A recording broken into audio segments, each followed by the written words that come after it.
they need help. They're not going to get better at home. But sometimes they actually ruin opportunities because of their alcoholism.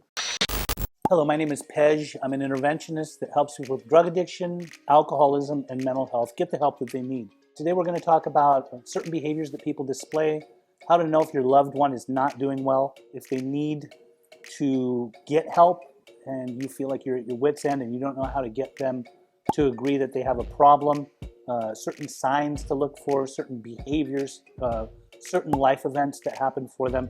When it comes to people with various addictions, a lot of things can happen and change and shift in their lives. I think a lot of times people might be using a substance that makes them behave in a way to where you're wondering what is wrong with them. Like, why are they acting like this? Or why is it always some kind of a power struggle or an argument? Or why are they so defensive? Why are they so secretive? Why are they always blaming me for certain things? Or why are they falsely accusing me? These are things to really think about. So a lot of addicts and alcoholics will project. When they're doing certain things, they are already living a secretive life. They're living a double life, a triple life, if you will, depending on who they're around. If they're at work, they might have their at-work face on. If they are hanging out with people that they use or drink with, they might have that certain persona that they display in front of them. And then if they're at home, because they can't be so free as they are, amongst those types of people that they're using and drinking with, or they're not at work anymore and now they've come home, they might be, if they're under the influence, they might be in really good spirits. So you might have happy dad or happy mom or happy brother or happy sister because they're using what they like. They're using their drug of choice or their alcohol. But if they run out or they're coming down or they're going through it or they're withdrawing, they might be on edge. They might fly off the handle. They might scream and yell. They might tell you to leave them alone. They might become violent, both with their physical body, with their words. They might be abusive in many different ways, again, with verbal abuse, mental abuse, sometimes physical abuse. So when you're dealing with a person like that, we have to understand that these are very sick people and they need help. They're not going to get better at home. If they're staying at home and they continue to stay there, it's just going to get worse and worse, as probably many of you know that might be watching this. And so how do you get through to somebody like that? Another thing also I want to, before I get into how we can help them, is to consider job loss. Like if somebody was working somewhere for quite some time and then they've lost their job and they're not really driven to get another job, they might be living off of you, they might be living off of the government, they might be living off of unemployment. All the different things that happen means that they probably have no motivation because they're still using their drug. Also, one has to wonder, how are they getting the funds to be able to nurture their addiction or their alcoholism? Addicts and alcoholics are very creative. People that have addictions are very creative. They will, go to many lengths. They'll do side jobs. They will steal. They will, deplete bank accounts of their loved ones. They will, they'll even take money from their kids if they have to. That's as far as they go.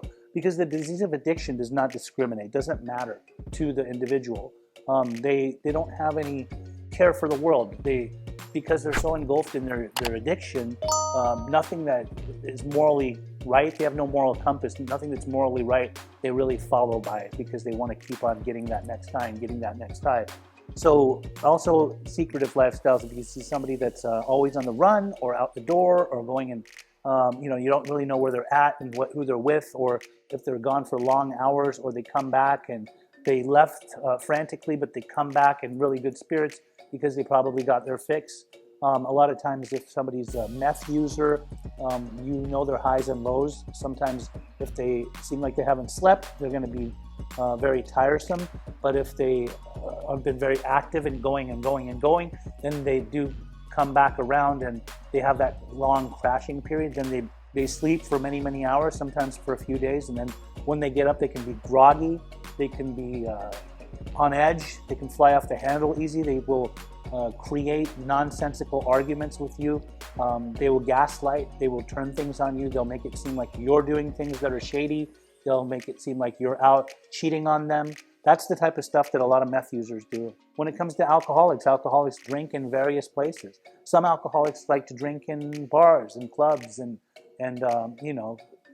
at work. Sometimes they like to drink within the house. Sometimes they hide liquor throughout the house. So that's another thing to really pay attention to. And sometimes they are high producers, depending on what kind of job that they have, even when they're under the influence of alcohol. But sometimes they actually ruin opportunities because of their alcoholism. And then there's the opiate addicts. Opiate addicts might have started with pills and things like that. They may have had a pill addiction. They may have actually been prescribed pills by a doctor, but once they're cut off, then it becomes a pill addiction, which later can turn into other types of addiction like heroin or fentanyl. And usually you see those types of people not functioning at all. And I don't mean in everyday life. I mean even within the house, to the point where they're falling asleep, they're nodding out, they're definitely needing their next fix. If they run out of money, they might start stealing things. They resort to the dark web or to various plugs or drug dealers, to be able to get certain types of pills that are pressed, or even actual fentanyl or heroin. So how do we help these types of people? Sometimes you can't do it on your own. Many families will come together. They'll do family interventions. They will talk to professionals. They'll talk to psychologists. They'll talk to, various people, maybe a professional that actually knows how to be able to get through to them. Often people will call me as an interventionist, or they will call an interventionist to come and intervene on that person's life. There's a lot of strategies that need to be put in place to be able to get those types of people that help that they need.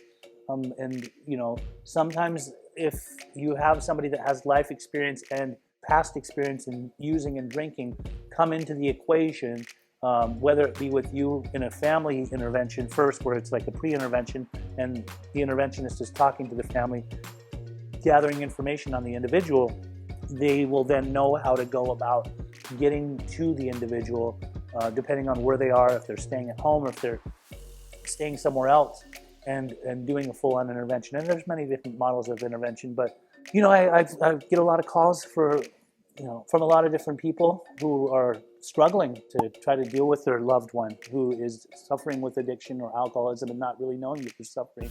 And so they will call me. If you don't know what to do anymore, and you need somebody that could potentially help you, I'm always making myself readily available just to even talk to people. You can call me or text me at 310-596-9356. My name is Pej.